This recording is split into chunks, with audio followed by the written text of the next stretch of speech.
Paz do Senhor, igreja. Amém. O pastor, no meio da semana, me ligou, falou: Gabriel, você está bem? Pode pregar domingo? Sem pressão, graças a Deus. Eu fiquei um pouquinho assustado, porque eu nunca tive um intervalo tão curto para preparar uma mensagem, mas o Senhor quer falar e eu estava à disposição, então vamos hoje. Abram suas Bíblias em Mateus 4, por gentileza. A pregação de hoje, essa mensagem, ela é uma série de notas que eu fiz quando eu tinha cerca de uns 16 anos e tinha acabado de ler os Evangelhos. Como base para essa mensagem também eu usei o livro Cartas de um Diabo ao Seu Aprendiz, do C.S. Lewis, e algumas coisas falaram muito comigo, então eu juntei tudo, orei, e espero que vocês entendam e sejam impactados assim como eu fui. Texto do Mateus 4, a partir do versículo 1. Obrigado, Benção.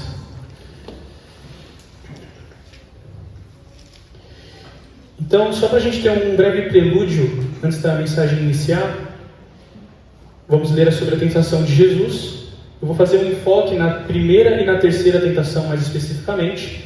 E para quem gosta de anotar, o título dessa mensagem é A Anatomia da Tentação. A gente vai meio que ver como na pessoa de Jesus a gente consegue vencer o que nos une, porque todo mundo é tentado.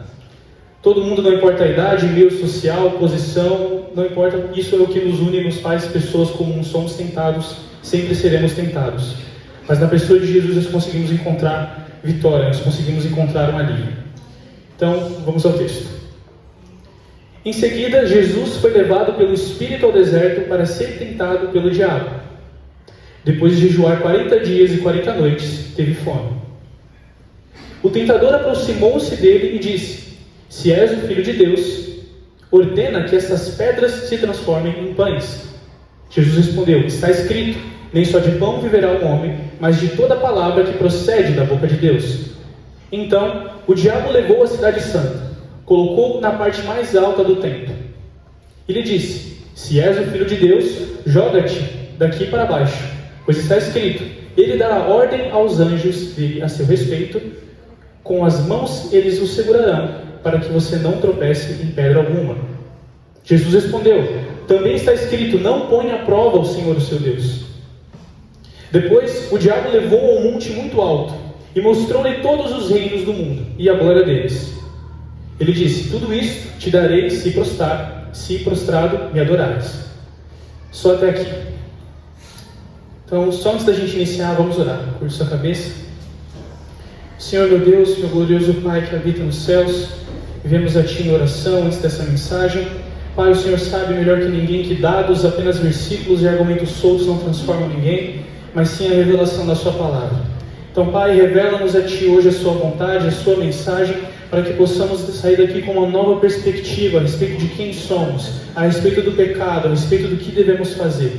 Nos arme com Tua palavra e não com o nosso próprio entendimento, Senhor, para que com base no Seu poder manifestado em nós possamos irromper e ser luz em meio às trevas. Em nome de Jesus, usa como canal, que eles possam ouvir a voz do Gabriel, mas que o que chegue ao coração dele seja a Tua voz, Senhor. Em nome de Jesus, amém. Então, como eu fiz uma breve introdução, todos somos tentados, sempre seremos tentados. Não importa a sua idade, origem, se você estudou teologia ou não, todos somos tentados, obviamente a partir de uma certa medida, de um certo ponto, mas a tentação ela não representa um estado de espírito. A tentação ela não vem quando você está mal na fé. Eu estou muito mal, então estou sendo muito tentado. A tentação ela não representa que você está tendo uma crise de identidade ou que você está muito fraco. A tentação ela vem porque somos humanos. Simplesmente por esse fato. Nós somos humanos. Jesus, nessa passagem, ele não estava tendo uma crise a respeito de quem ele era. Ele não estava tendo problemas no relacionamento com Deus, ou problemas para exercer a fé dele de qualquer maneira. Ele era humano. E humanos são tentados. Segundo a nossa natureza pecadora, nós somos constantemente tentados. Então não importa se você está no meio de gente como agora, você vai ser tentado. Alguma coisa você vai ser. Você pode ficar sozinho, só você na sua casa, você vai ser tentado. Com alguma coisa, todos sabem, nós seremos. Não importa a nossa amizade no momento, com quem estamos, o que fazemos, seremos tentados. É uma das verdades universais a respeito do universo. Mas, assim como o Senhor falou com Caim em Gênesis 4, o pecado jaz à sua porta e sobre ti será o seu desejo, mas sobre ele deves dominar. Apesar de tudo isso que eu falei sobre a tentação, esse é o comando de Deus a respeito do nosso pecado. Então, falando um pouco sobre a tentação e como ela vem, como ela se manifesta na nossa vida e como que nós podemos burlar, como nós podemos vencê-la, identificando algumas estratégias do inimigo. A primeira que a gente consegue identificar nessa passagem que eu li foi o pão. A tentação de transformar as pedras em pães. Essa tentação a gente vê que o inimigo ele age atacando uma necessidade básica do ser humano. Jesus estava com fome. Tinha feito um árduo jejum em um lugar onde a condição climática não era muito favorável para praticamente nada. Então as condições naturais de Jesus como ser humano estavam totalmente afloradas. E ele vai diretamente nisso, no seu instinto.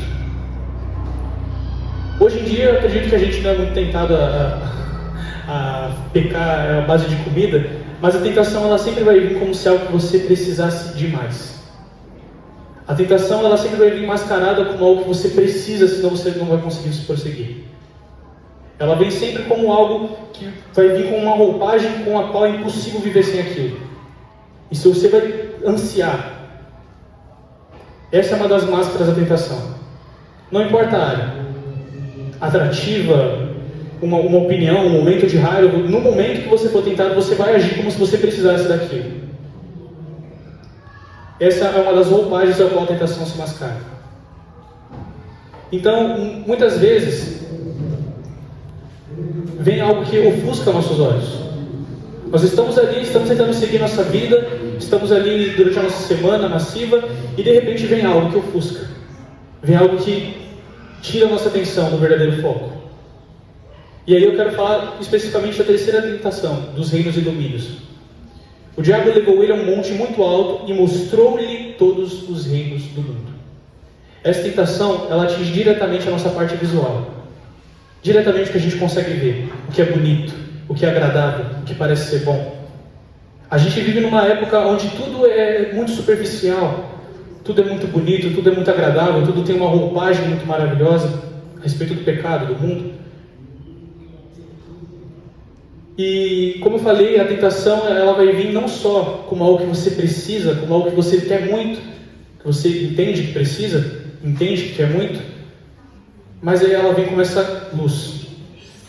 Eu estava conversando essa semana com o Patrick, que a gente estava em casa, e mesmo nessas brincadeiras ali de irmão, a gente começou a falar sobre um bicho, uma capivara, para ser mais específico. Ele já está rindo, ele sabe o que eu vou falar. E a gente estava conversando, aí num vídeo que a gente estava vendo sobre capivara, eu comecei a falar sobre como você caça uma capivara.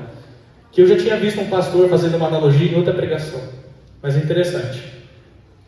Essa estratégia para você caçar uma capivara consiste em você ir para o meio do mato, à noite mais especificamente.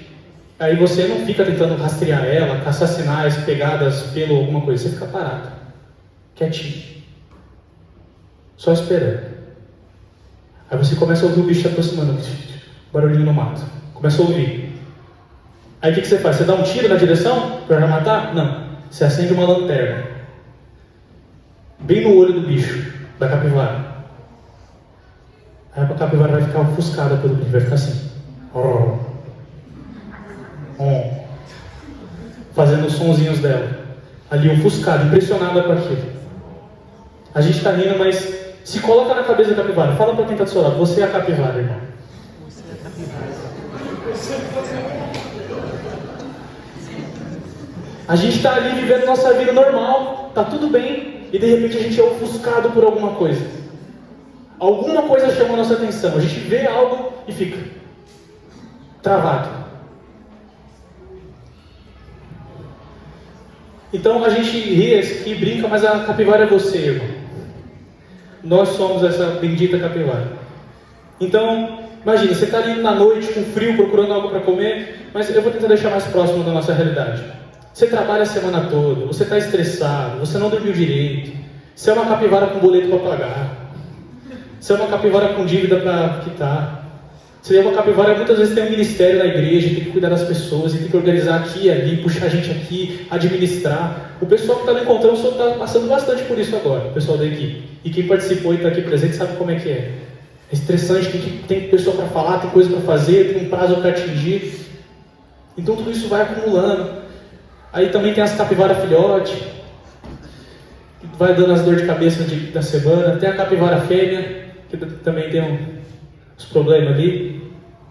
Já deu para entender já a metáfora da capivara. Vou parar. Vim na igreja domingo para ouvir que você é uma capivara, não é nem o propósito. Mas você tem a sua vida e ela é maçante. A rotina ali é exageradamente robusta e você fica cansado. Aquilo vai te afligindo, vai te abatendo, até o momento que você está frágil. Aí uma hora aparece essa luz. No nosso mundo hoje tudo é trevas, mas vem com essa roupagem de luz, com algo que você precisa. Lembra da metáfora do pão. E é nesse momento que a gente está ali deslumbrado com o pecado, com alguma coisa específica. Eu não vou tratar de um tema específico hoje, irmãos. Então, quando fala pecado, imagine o que eu fiz de você. E você fica deslumbrado, e você começa a flertar com o pecado. Assim como a capivara começa a flertar com a luz. E entendam, todo pecado, a ponto de virar uma iniquidade, ou a prática em si, ela é ensaiada. Então, não é da noite para o dia que você vai chegar e cometer uma atrocidade. Você vai pensar naquilo. Você vai calcular de alguma maneira. Aquilo vai ganhando espaço na sua mente, no seu coração. Então, quantos de nós aqui tem flertado com o pecado ultimamente? Com uma oportunidade, com alguém, com um episódio que você poderia ter feito algo e não fez. Quantos de nós aqui tem flertado com essa ideia? Veja bem, Judas, o traidor, ele teve esse episódio das 30 moedas, mas no Evangelho de João tem uma passagem que fala que ele era ladrão e ele tirava a parte dele sempre. Então o ministério de Jesus recolhia alguma oferta, recolhia alguma coisa e ele tirava a parte dele. Então ele já estava ensaiando uma trama ali, já tinha alguma coisa acontecendo. Eu vou entrar um pouquinho agora do escolho esperado, tá bom? Os líderes aí não fiquem chateados comigo. Mas um casal de cristãos, namorados assim, eles não caem do dia para a noite. Não é um momento que vem, eles ficam malucos, doidos. É ensaiado. Vai esquentando, vai ficando mais próximo daquilo. Todo pecado é ensaiado, toda prática é ensaiada. A gente flerta, analisa, pensa e fica ali, moscando, parado, até uma hora a gente tem a oportunidade de praticar. Então analise a sua vida agora e pense com que tipo de pecado você tem flertado. Coisas que têm estimulado você visto, você ouvido, ou pessoas que você tem convivido.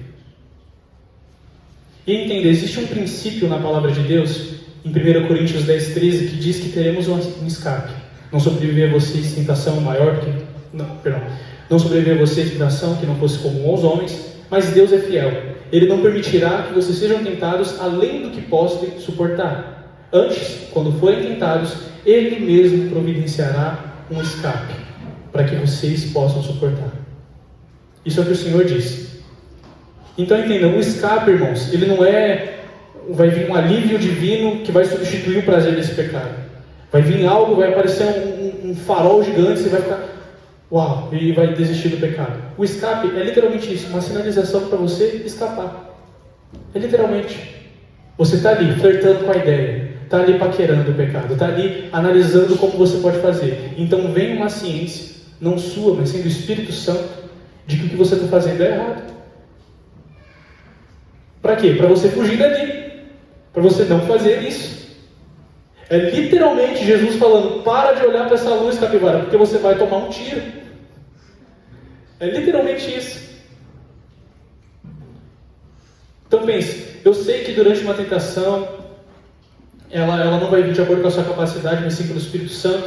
Então, olha, analisa a sua vida, coloca tudo numa mesa. Tenta imaginar essa cena, coloca cada coisinha que faz você cair. Que faz você cair em iniquidade, praticar um pecado, praticar algo, praticar uma ideia que talvez te tire daqui. Até quem desvia não desvia do dia para a noite.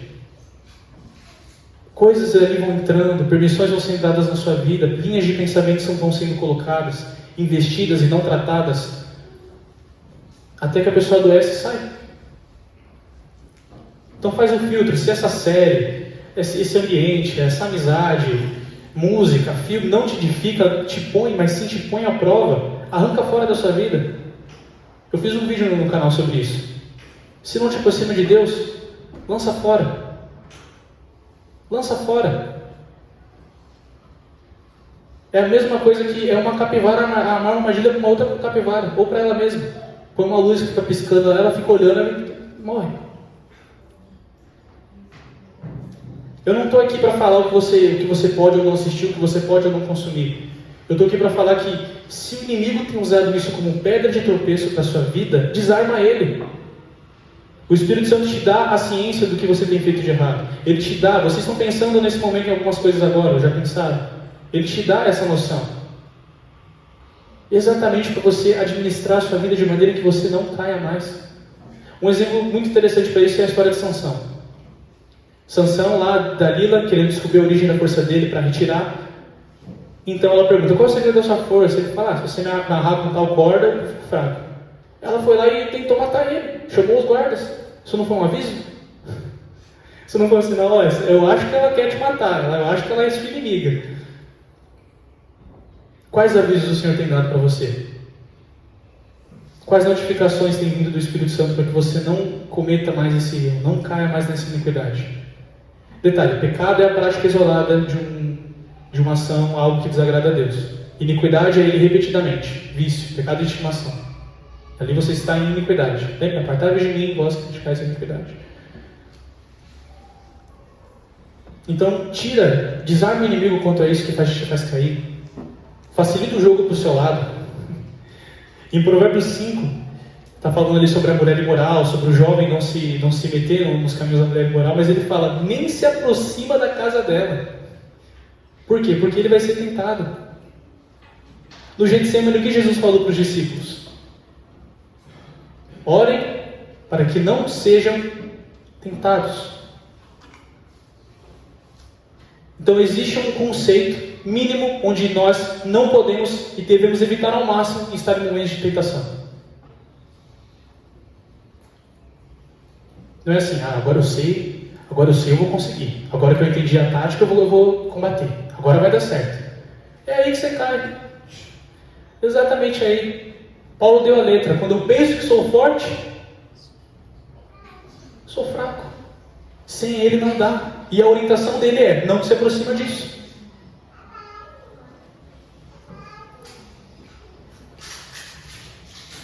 Então, veja bem, Jesus, quando ele começa a usar as escrituras contra Satanás, ele não está tentando evangelizar o capeta, ele não está tentando edificar ou trazer um clima mais santo para aquela conversa. Ele está pregando. Jesus em si, ele não precisava pregar para ele mesmo. Ele não tinha essa necessidade, mas ele ensinou para a gente um padrão.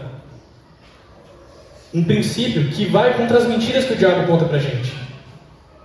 Então, quando o pecado se apresentar de maneira como você precisasse daquilo, ofuscar a sua vida, você usa a palavra de Deus. Porque nós não precisamos do pecado. Nós não precisamos. Nós não precisamos daquele excesso de dopamina, daquele pico de prazer, daquele momento onde nós vamos nos ausentar da nossa realidade maçante. Nós não precisamos. Mas é apresentado para a gente dessa forma. Então, quando virem os pensamentos do tipo, essa tentação é grande demais, eu não consigo vencê-la, rebata, eu posso sim. Porque no mundo, Jesus disse, eu vou ter aflição, mas aquele que habita em mim venceu o mundo. Então, quando a tentação vier, rebata com a Bíblia. Fique fluente na linguagem bíblica a respeito do poder de Deus em você. E rebata, eu não vou cair nisso. Eu não preciso disso. Eu posso tudo naquele que me fortalece. Você está pregando para você. O diabo não vai se converter, quem tem que se converter é você. É por isso que a palavra de Deus é a nossa espada. Não é contra um ativista de esquerda que vai usar vários argumentos para atacar a sua religião. Não é a espada contra ele. Ele precisa ser evangelizado, ele precisa do seu amor, da sua misericórdia. A palavra de Deus é uma espada contra tudo aquilo que ataca a nossa vida espiritual. Jesus ele não veio para uma tensão política que tinha na época que Jesus veio, era sobre a ocupação de Roma, sobre o povo judeu, e Pedro, os discípulos estavam achando que Jesus ia libertar eles de Roma. Achavam que Jesus ia vir como líder militar. Jesus pegava uma faca, os caras já ficavam assim, agora, vamos começar a matar geral. Vamos passar a faca. Mas Jesus veio para libertar o povo, libertar a gente de nós mesmos. Foi para isso que ele veio. Quando o anjo Gabriel está dando as instruções para Maria e para José, ele fala: ele dará à luz a um filho e seu nome será Jesus, porque ele salvará o povo dos seus próprios pecados. Mateus 1,19, se não me engano. Foi para isso que ele veio. Libertar a gente dos nossos próprios pecados. Existe uma analogia que algum São fez, não lembro agora. Davi, se você lembrar, pode falar. Que ele diz: eu achei que o velho homem tinha morrido no meu batismo. Martinho Lutero, obrigado. Mas todo dia eu tenho que ir lá e afogar ele de novo. Todo dia eu tenho que ir lá e matar ele de novo. O velho homem, nossa antiga natureza. Lembra? Nicodemos? Nascer de novo. Todo dia, é uma luta constante. Então imagina, é uma luta que fica o tempo todo. É aqui dentro. As pessoas não vêm. É interno. E você constantemente atacado. A abandonar sua fé, a cometer um pecado, a causar um escândalo, a fazer alguma coisa. Ah, mas é rapidinho. Ah, mas só afeta a mim mesmo. Mas ainda assim é pecado. Ainda assim pode se tornar uma iniquidade. E você está ali, lutando para manter a santidade, lutando para se manter firme. Já tem o inimigo jogando contra você. Já tem o velho homem jogando contra você. Aí você vai lá e começa a assistir algo que te provoca. Aí você vai lá e se coloca em contextos que você vai ficar bravo, que você vai estourar. Você se coloca. Ou simplesmente não toma uma ação preventiva para evitar. Aí você mesmo está jogando contra você. Você mesmo não está colaborando para a sua santidade. E se você não fizer isso, quem vai fazer? O pastor pode vir aqui e pregar inúmeras doutrinas, inúmeros conceitos, ideias, conselhos, mas quem vai fazer isso, quem vai determinar isso é você na sua vida. A presença de Deus, a manifestação da presença de Deus não é exatamente quando está tendo um louvor muito bom, a banda está alinhada, o ministro está falando coisas incríveis e vem um arrepio e você fica emocionado. A presença de Deus se manifesta na medida em que somos transformados, à medida em que somos convencidos dos nossos pecados. É a maior evidência da presença de Deus no local, à medida em que somos transformados, em que um velho homem é morto, enterrado e Cristo começa a aparecer na nossa vida. Amém ou não? Amém. Glória a Deus. E aí a gente entra em um ponto muito interessante. Eu posso estar passando todos esses conselhos aqui a respeito do pecado, a respeito da tentação, como evitar ou algo do tipo, mas que a gente vai pecar é um fato. Esses conselhos são extremamente contra a iniquidade em si, porque pecar vai acontecer. É a nossa natureza. Infelizmente, nesse corpo a gente está condicionado a isso. Mas você vai receber a ciência a respeito do erro, você vai receber a oportunidade para se livrar disso, mas é especificamente contra a iniquidade, a prática constante do mesmo pecado. O que fazer quando o pecado vir? O que fazer quando você cair? Eu, na minha inocência, quando eu tinha acabado de me converter, quando eu pecava eu me escondia. Quando eu cometi um pecado assim, algo que eu estava lutando para vencer, eu ficava: ah, Deus, não dá para mim.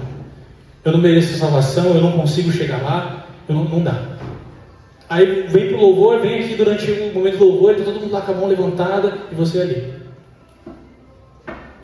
Na sua própria batalha, pensando o que você fez, como chegar na presença de Deus depois daquilo. Vai ter o culto de ceia e você fica ali se analisando, pensando: acho que eu não. Fica ali pendendo, quase caindo. E a gente esquece da reação de Deus contra o primeiro pecado. Abre para mim, por favor, em Gênesis 3, 9. Na verdade, coloca no 8, por favor.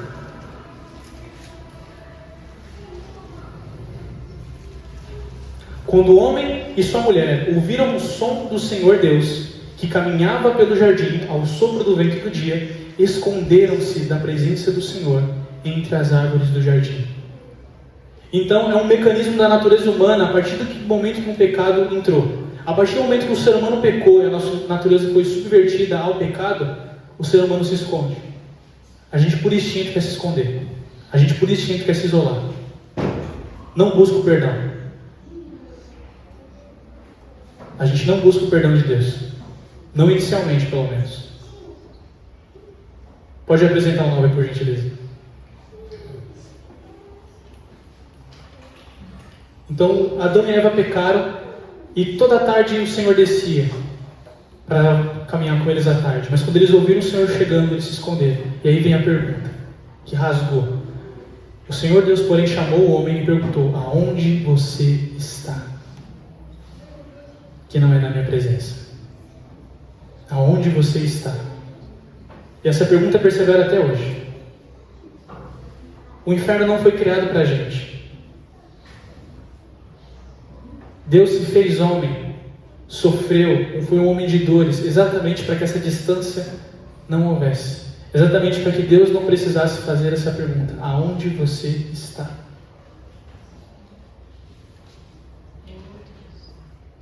Então entenda, esse é o desejo do Pai, que você fique próximo a Ele. Gabriel, mas eu pequei, mas você não sabe o que eu fiz. Ele sabe, e essa é a pergunta dele: aonde você está? Eu venci o inferno e a morte para te ter do meu lado. Aonde você está? Jesus é um sumo sacerdote que se compadece com nossas dores. Nós não temos um Senhor que não viveu nossa realidade. Ele viveu, Ele entende as nossas dores. Ele entende as nossas quedas. Ele entende as nossas falhas. E Ele consumou a obra dele no Calvário, para que nós pudéssemos chegar até Ele com perdão. Confessando os pecados ao Pai com arrependimento, nós teremos o perdão. É literalmente essa a proposta do Evangelho. Vocês, pecadores, venham a mim.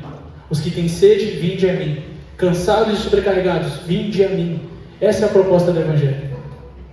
Pecador, você, com suas falhas, erros e detalhes, venha até mim, mas não para ser o mesmo. É somente diante dele que nós temos a capacidade de ser transformados. Não é, eu vou esperar eu parar de pecar, porque aí sim eu fico firme na igreja. Eu vou esperar eu sanar esses pecados aqui, esses erros aí, que aí sim eu volto. Aí sim eu supero. Aí sim vai dar tudo certo. Mas longe dele não tem possibilidade disso. A presença de Deus é o que transforma. Ela tem esse poder. O Espírito Santo em nós nos dá essa capacidade de olhar para os nossos pecados e dizer: eu não vivo mais segundo essa lei. Eu sou livre segundo o sangue do Cordeiro. Eu sou livre. Não passo mais a viver sob a lei do pecado. Ele não determina mais quem eu sou, o que eu devo fazer, mas sim o Senhor Jesus. Então, quando você pecar, irmão, quando você tiver essa queda, corre para os braços de Deus. Corre para Ele. Se possível, no mesmo instante, se isola, fica sozinho, ora. Chama alguém para te ajudar, ora comigo. Eu preciso desse perdão.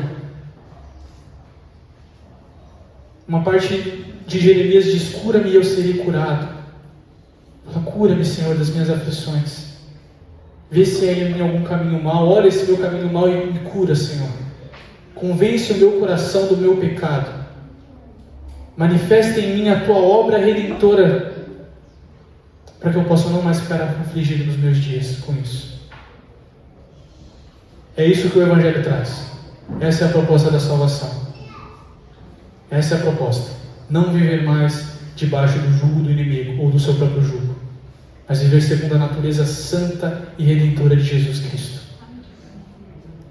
Quando eu chegar um pouquinho mais perto do fim, eu vou chamar o louvor para a gente cantar um hino que diz: Santo, és incomparável. Abre os meus olhos, Senhor. Mostra quem Tu és.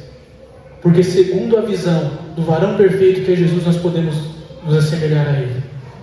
Segundo a perspectiva santa de um homem que foi tentado em tudo, mas em tudo triunfou, nós podemos imitá-lo. Se nós temos um Deus que é santo, nós devemos nos esforçar e viver cada dia mais próximo da definição de santo. Santos, irrepreensíveis e inculpáveis. Ele não apresentaria essa realidade na nossa vida se não fosse possível. É possível. É possível. Busque o perdão. Não tenha vergonha. Eu lembro muito da passagem de Jesus em relação à mulher adúltera. Onde estão seus acusadores? Eu também não te condeno. Essas são as palavras que ele disse. Então, quando o inimigo vier até você para te acusar do seu pecado, fala: você não merece estar aqui. De fato, você não merece, mas ele é tão bom, ele é tão amoroso, que ele te dá um lugar na mesa. Esse é o Senhor Jesus. Rebata as mentiras do inimigo com a Bíblia. Rebata as mentiras do inimigo com a palavra de Deus, que tem o poder de transformar e salvar. Judas, voltando ao exemplo do nosso querido amigo, ele tem a condição dele a respeito da tradição, é um caso bem isolado. Mas a gente costuma repetir o mesmo que ele depois que pecou. Ele depois que pecou ficou amargurado, sentiu um remorso, uma culpa e se isolou. Não faça isso. Não cometa esse mesmo erro. Não se esconda como Adão e Eva fizeram. Existe perdão para você. O seu pior erro não define quem você é, e sim o sangue do Cordeiro.